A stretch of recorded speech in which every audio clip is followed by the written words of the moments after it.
नमस्कार, मेरा नाम राकेश मिश्रा और आप जागृति टाइम्स देख रहे हैं। किसानों का अब कई दिनों से धरना प्रदर्शन चल रहा है। आप देख सकते हैं कितने काफ़ी में किसान यहाँ मौजूद है और साथ ही साथ जो समाज के बीच जुड़े रहते हैं वो भी मौजूद है। हमारे साथ अशोक बैठा जी मौजूद है। हम इनसे जानने का प्रयास करेंगे कि आखिर डीएम कार्यालय को घेराव किया गया है, किस मुद्दे पर घेराव किया गया है, आखिर वजह क्या है कि लगातार अशोक बैठा जी घेराव कर रहे हैं और किसानों के हित में बात करने के लिए आप आए हुए हैं। क्या कुछ कहना चाहते हैं, आखिर क्या मुद्दा है? हमारे जो अखिल भारतीय ट्रेड यूनियन है और संयुक्त किसान मोर्चा का केंद्रीय आह्वान पर हम लोग पूरे देश स्तर पर कलेक्ट्रेट का घेराव रखे हैं पूरे देश में।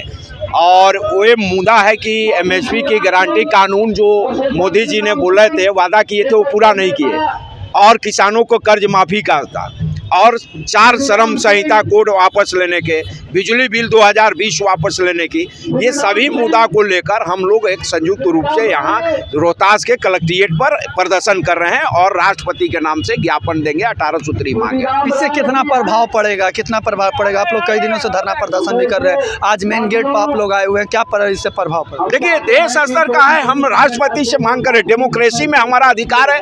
अगर सरकार डेमोक्रेसी को खत्म करना चाहती है, किसान विरोधी है, मजदूर विरोधी है, देशवासियों के विरोधी है, देश विरोधी है, तो फिर हम लोग लड़ेंगे। जो लड़ाई लड़नी पड़ेगी हम लड़ेंगे। मोदी जी तो कहते हैं किसान के हित में काम करते हैं। देखिए, किसान के हित में है तो किसान 1 साल जो है क्यों दिल्ली के बॉर्डर पर बैठे?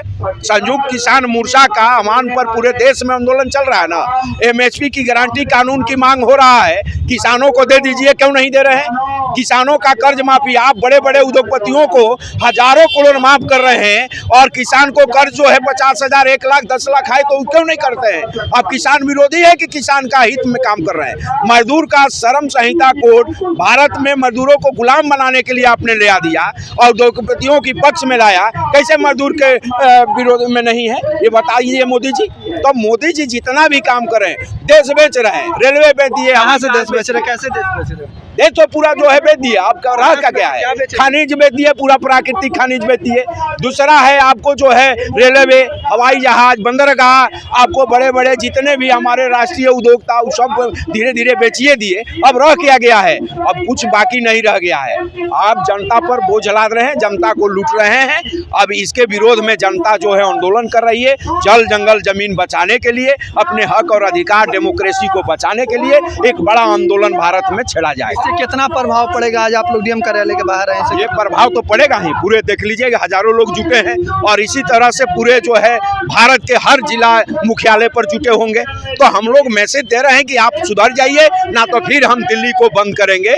आपका जो है देश नहीं है, आपका सिर्फ पार्लियामेंट नहीं है, ये भारत का है और भारत में वही बैठेगा जो भारत की बात करेगा, जो भारत के किसान और मजदूरों की बात करेगा, बेरोजगारों की बात करेगा, उसका भारत होगा, भारत की सत्ता रहेगी। और नहीं तो हम लोग उखाड़ के था। अगला कदम आपका क्या रहा? अगला कदम है ये हमने करिए कि हमारा जो है आह्वान होगा आगे के, हम लोग का मीटिंग है अगला और आह्वान होगा कि दिल्ली कुछ करना है, दिल्ली को घेरना है, तो हम पूरे देश के लोग दिल्ली जाएंगे। किसान फिर से एक बार फिर से दिल्ली को जाएंगे। अगर मोदी जी नहीं मानेंगे, सरकार जो है अपनी नासा में चूर रहेगी और किसानों को मजदूरों को बात नहीं सुनेगी, तो फिर हम लोग जाएंगे ना। ये में कहाँ दूर है कि नहीं जाएंगे। देखिए किस तरह से पूरी प्रशासन की टीम उतरी हुई है और जिस तरह से लगातार एसडीएम साहब भी आए हुए हैं और एसडीएम साहब बातचीत कर रहे हैं, जिस तरह से बातचीत कर रहे हैं, पूरी प्रशासन की टीम उतरी हुई है। हम बात करने का प्रयास करते हैं और देखते हैं कि किस तरह से, पीछे वीडियो के माध्यम से भी दिखाएंगे कि किस तरह से पूरी प्रशासन की टीम उतरी हुई है। प्रशासन की टीम यहाँ एक्टिव नज़र आ रही है। पूरी प्रशासन